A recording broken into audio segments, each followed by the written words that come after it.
Hey, I just wanted to weigh in on a couple things real quick. Engine oil.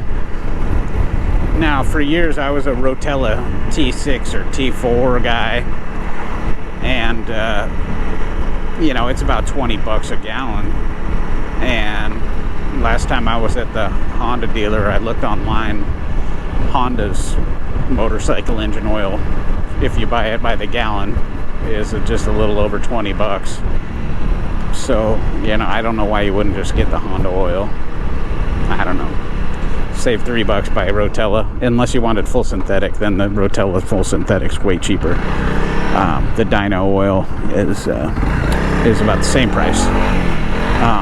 Anyway, Rotella, it works. It's diesel engine oil. It works for years. It's got JASO MAO2, you know, specs on it, which means it's safe for motorcycle wet clutches according to Japanese measuring standards. The other thing I just want to talk about was tires and tubes, some Mousses, and it's probably something I shouldn't even start on right now, but I think going into this I thought, dude, I'm gonna have to put Mousses on this. I'm so confident with Mousses. And then I started thinking back, like all the bikes I've had and the times I've had a flat with a tube. What ends up happening for me is that I just leave them at full pressure, and then I don't have to worry about pinch flats. And if I ever have a situation where I need like ultimate traction, I can lower it down to 5 psi and get out of it, and then pump it back up with a hand pump, and be done with it. So on this bike, I'm gonna leave tubes. I might switch to heavy duty tubes or something when I change tires. And I have the some kind of a tire sealant balancing compound in there that in the tires that helps prevent punctures and seals small punctures. So but if you're a dual sport guy who's only using your bike to go from trailhead to trailhead, or you're just riding it around town, you're not going to be doing long stretches of 80-mile-an-hour slab, I think I would never hesitate to tell somebody to get Mousses, especially if you can afford it. You know, they're an extra $100 a wheel, where a tube is 16 bucks, and the Mousses just they work, and all you need is a rim lock. Lube them once, leave them in until you change tires, inspect them, and see how much they've shrunk.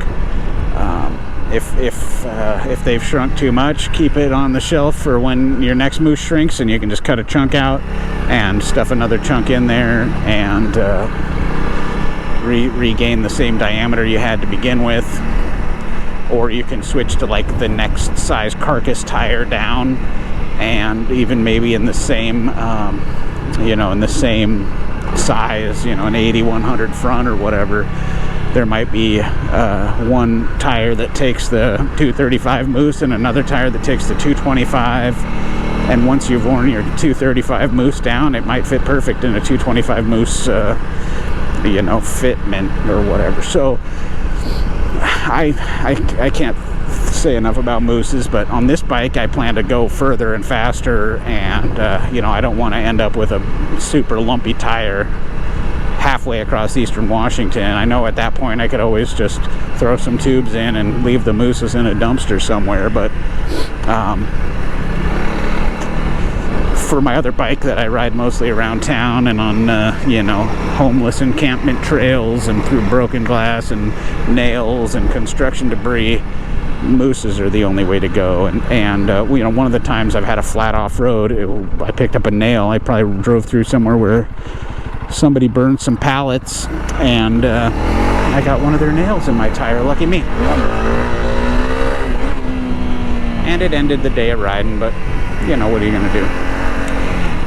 We put the bikes on the trailer and drank beer. So that's it for tonight. Talk to you later.